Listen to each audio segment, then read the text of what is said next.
विजय तिलक, विजय तिलक, विजय तिलक, विजय तिलक, विजय तिलक, विजय तिलक, विजय। नमस्कार, प्रदेश एट 360 में आप सभी का स्वागत है। मैं हूं आपके साथ अनु सिंह। खबरों की शुरुआत करेंगे।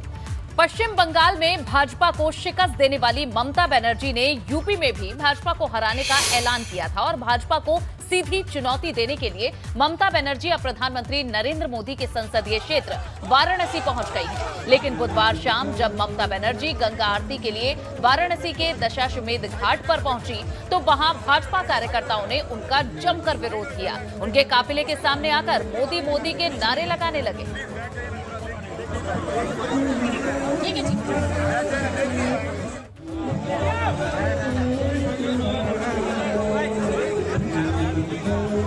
ममता बनर्जी पहुंची थी शाम के समय गंगा आरती में हिस्सा लेने के लिए, लेकिन जब वे घाट पर पहुंची तो मोदी मोदी के नारे लगने लगे। ये आप सुन सकते हैं।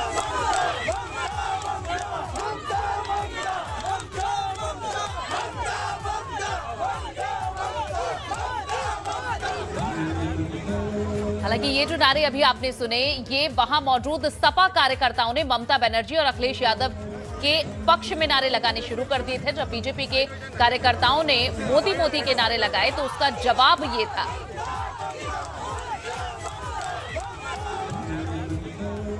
आपको बता दें कि कल ममता बनर्जी और अखिलेश यादव वाराणसी में एक साझा रैली करने जा रहे हैं। हालांकि ममता बनर्जी की पार्टी टीएमसी यूपी में चुनाव तो नहीं लड़ रही, लेकिन दीदी यूपी चुनाव में अखिलेश यादव को पूरा समर्थन दे रही हैं। उधर अखिलेश यादव ने ममता बनर्जी के विरोध करने पर भाजपा सरकार पर हमला बोला है। अखिलेश यादव ने एक ट्वीट किया है। ये वो ट्वीट है, लिखा, भाजपा के बिगड़े हालात हैं क्योंकि दीदी भैया साथ हैं। भाजपा पश्चिम बंगाल में हुई शर्मिंदा हार के सदमे से अभी भी नहीं उभरी है, इसलिए सुश्री ममता बनर्जी को बनारस में काले झंडे दिखाए जा रहे हैं। ये भाजपाइयों की हताशा का ही दूसरा रूप है, क्योंकि वो जानते हैं कि वो उत्तर प्रदेश में भी बुरी तरह से हार रहे हैं।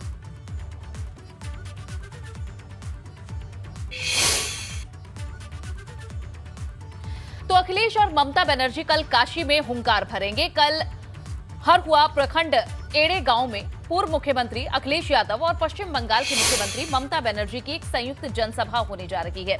जनसभा के बाद दोनों नेता शहर उत्तरी, दक्षिणी और कैंट विधानसभा क्षेत्र में रोड शो भी करेंगे। रैली में आरएलडी अध्यक्ष जयंत चौधरी और सुभाषपा अध्यक्ष ओपी राजभर भी मौजूद रहेंगे। वाराणसी की 8 सीटों में से 4 पर सपा प्रत्याशी हैं, जबकि बाकी 4 पर गठबंधन के प्रत्याशी हैं। इनमें 2 सीटों पर सुभाषपा और 2 पर अपना दल कमेरावादी गठबंधन के प्रत्याशी हैं।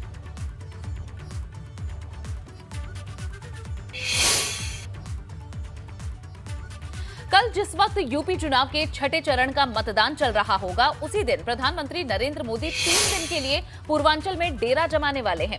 कल वाराणसी पहुंचने के बाद प्रधानमंत्री चंदौली में जनसभा को संबोधित कर सकते हैं और अपने संसदीय क्षेत्र वाराणसी लौटकर रात्रि विश्राम करेंगे। अगले दिन 4 मार्च को वाराणसी में प्रधानमंत्री के रोड शो किए जाने की भी जानकारी है, जो वाराणसी के 3 विधानसभा क्षेत्रों वाराणसी कैंट, वाराणसी दक्षिण, वाराणसी उत्तर में होकर गुजरेगा। सूत्रों के मुताबिक इसी दिन प्रधानमंत्री वाराणसी और जौनपुर के बीच एक रैली को भी संबोधित कर सकते हैं। इसके अगले दिन 5 मार्च को वाराणसी के खजुरी गांव में पीएम मोदी की एक जनसभा प्रस्तावित है। यूपी विधानसभा चुनाव के 7वें चरण में पूर्वांचल में 9 जिलों में 54 सीटों पर चुनाव होना है, जिसमें वाराणसी जिले की 8 विधानसभा सीटें भी शामिल हैं। ऐसे में पूर्वांचल में एक बार फिर से 2017 जैसी सफलता दोहराने के लिए खास रणनीति के तहत पीएम मोदी का ये पूर्वांचल दौरा तैयार किया गया है, जिसमें पूर्वांचल के ज्यादातर जिलों पर इसका असर पड़ेगा।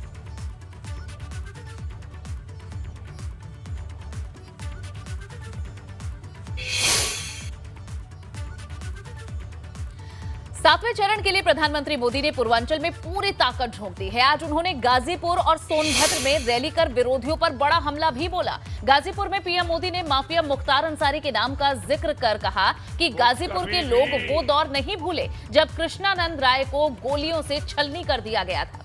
साथ ही 2005 में मऊ दंगों को लेकर कहा कि दंगों के दौरान खुली जीप में घूमने वाले आज जेल में हैं और दहशत में हैं। कोरोना ने इतना बड़ा संकट पैदा किया, 100 साल का सबसे बड़ा संकट 100 साल में नहीं आया ऐसा संकट, इतनी बड़ी महामारी आई, लेकिन हमने किसी गरीब को भूखा नहीं सोने दिया भाइयों। दंगों के दौरान खुली जीप में घूमने वाले आज घुटनों पर है दोस्तों।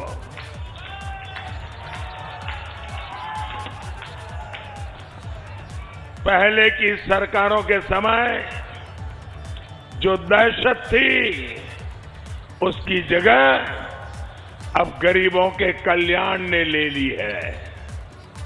साथियों, परिवारवादी सरकारों ने ठान रखा था कि गाजीपुर में विकास नहीं होने देना है, लेकिन हमने भी ठान करके रखा था, हमने ये ठान कर काम किया कि गाजीपुर के लोगों की सेवा करनी है, सेवा करके रहेंगे। वहीं सोनभद्र में पीएम मोदी ने जनसभा के दौरान विपक्ष को घेरा। पीएम ने कहा कि जो आत्मनिर्भर भारत अभियान का मजाक उड़ाते हैं, जो मेक इन इंडिया का माहौल उड़ाते हैं, ये घोर परिवारवादी देश को मजबूत नहीं बना सकते।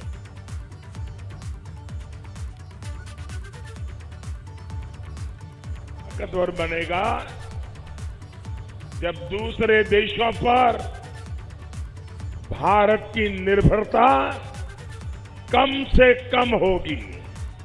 जो लोग आत्मनिर्भर भारत अभियान का मजाक उड़ाते हो, जो भारत की सेनाओं का अपमान करते हो, जो भारत के उद्यमियों की मेहनत से चल रहे मेक इन इंडिया अभियान का मखौल उड़ाते हो, वो घोर परिवारवादी लोग भारत को कभी ताकतवर नहीं बना सकते।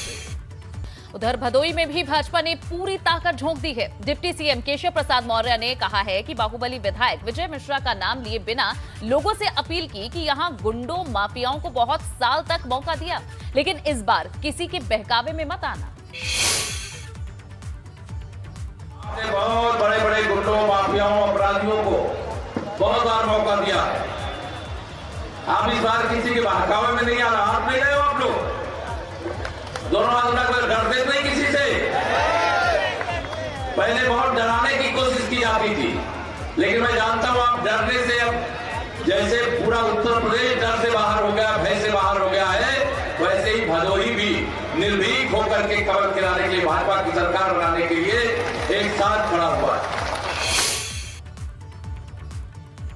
उधर भाजपा प्रदेश अध्यक्ष स्वतंत्र देव सिंह ने मिर्जापुर के मड़िहान विधानसभा में भाजपा प्रत्याशी रमाशंकर पटेल के पक्ष में जनसभा की और इस दौरान उन्होंने अखिलेश यादव पर वार करते हुए कहा कि 10 मार्च को Akhilesh Yadav phone switch off करेंगे और ऑस्ट्रेलिया निकल जाएंगे। 10 मार्च को स्विच ऑफ करेंगे, ऑस्ट्रेलिया निकल जाएंगे। एक तरफ उत्साह है, लहर है, जबरदस्त पूर्वांचल में हो तो, और जबरदस्त लहर। कानून के नाम पर वोट दे रहे हैं, गरीब कल्याण के नाम पर मतदान है और गरीबों की खुशहाली के नाम पर बहुत खुशहाली है। उधर चंदौली के सैयद राजा सीट से चुनाव लड़ रहे भाजपा प्रत्याशी सुशील सिंह के लिए आज भोजपुरी गायक और भाजपा सांसद मनोज तिवारी ने चंदौली में एक रोड शो किया। सुशील सिंह के लिए सैयद राजा की जनता से समर्थन की अपील की गई और इस दौरान मनोज तिवारी को देखने के लिए लोगों की भारी भीड़ उमड़ पड़ी। रोड शो के दौरान मनोज तिवारी ने कहा कि यूपी में भाजपा फिर से प्रचंड बहुमत के साथ सरकार बनाने जा रही है।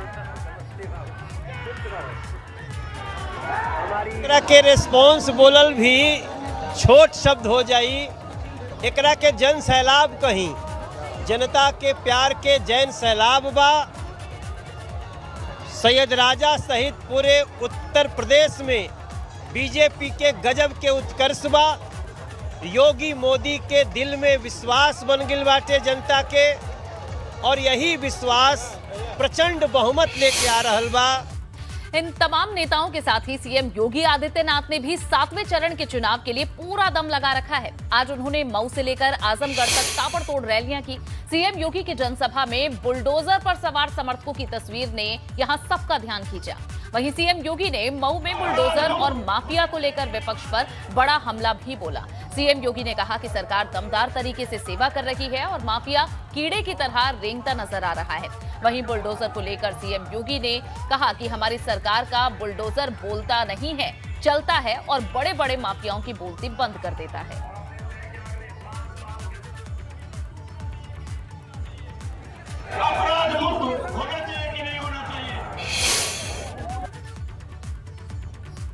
निकालने का तरीका है, वह एक्सप्रेस वे भी बनाता है और माफियाओं को भी कायदे से रोकने का काम करता है। भाई बहनों, आपने बुलडोजर को देखा होगा ना, देखा है? देखो, बुलडोजर बोलता नहीं है, लेकिन बड़े बड़े माफियाओं की बोलती बंद कर देता है। आज आप देख रहे होंगे, आज सरकार दमदार तरीके से जनता की सेवा कर रही है और माफिया कीड़े की तरह रेंगता हुआ दिखाई दे रहा है। ये बुलडोजर की ताकत यही है। वहीं सीएम योगी ने आजमगढ़ की जनसभा में सपा पर बड़ा हमला भी बोला। सीएम योगी ने कहा कि सपा के लोग आतंकवादियों का समर्थन करते हैं। साथ ही आजमगढ़ में पिछले दिनों जो जहरीली शराब कांड हुआ, उसमें सपा प्रत्याशी की संलिप्तता है। समाजवादी पार्टी ने तो भाइयों बहनों आजमगढ़ के सामने पहचान का संकट खड़ा कर दिया था। याद करिए, अभी एक सप्ताह पहले अहमदाबाद की एक कोर्ट ने अहमदाबाद के सीरियल ब्लास्ट में 38 आतंकवादियों को फांसी की सजा दी है। जो आतंकवादी फांसी की सजा पाए हैं, उसमें से कुछ आतंकवादियों का संबंध आजमगढ़ से भी है और एक आतंकवादी के पिता समाजवादी पार्टी के सक्रिय कार्यकर्ता हैं। यूपी विधानसभा चुनाव के छठे चरण का चुनाव है और कल यानी 3 मार्च को पूर्वांचल के 10 जिलों की 57 सीटों पर वोट डाले जाएंगे। छठे चरण में बलिया, संत कबीर नगर, महाराजगंज, गोरखपुर, कुशीनगर, देवरिया, अंबेडकर नगर, बलरामपुर, सिद्धार्थनगर और बस्ती जिले में चुनाव है। सभी जिलों में मतदान के लिए तैयारियां पूरी कर ली गई हैं। पोलिंग पार्टियां कल होने वाली वोटिंग के लिए अपने अपने जिले के पोलिंग बूथों और पोलिंग सेंटर्स पर पहुंच चुकी हैं या फिर पहुंचने वाली हैं। और पूर्वांचल में चुनाव को देखते हुए सुरक्षा बंदोबस्त भी कड़े किए गए हैं। छठे चरण में कुल 2 करोड़ 14 लाख वोटर अपने मताधिकार का उपयोग करेंगे। इसमें 1 करोड़ 14 लाख पुरुष मतदाता हैं, जबकि 99 लाख 98 हजार महिला वोटर शामिल हैं। छठे चरण के चुनाव के लिए 13,929 पोलिंग सेंटर और 25,319 पोलिंग स्टेशंस बनाए गए हैं। 3 मार्च को होने वाले चुनाव में कुल 676 प्रत्याशी मैदान में हैं।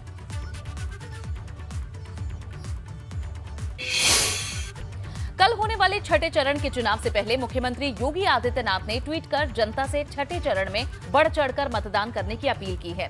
सीएम योगी ने अपने ट्वीट में लिखा है, चुनाव लोकतंत्र का महापर्व है।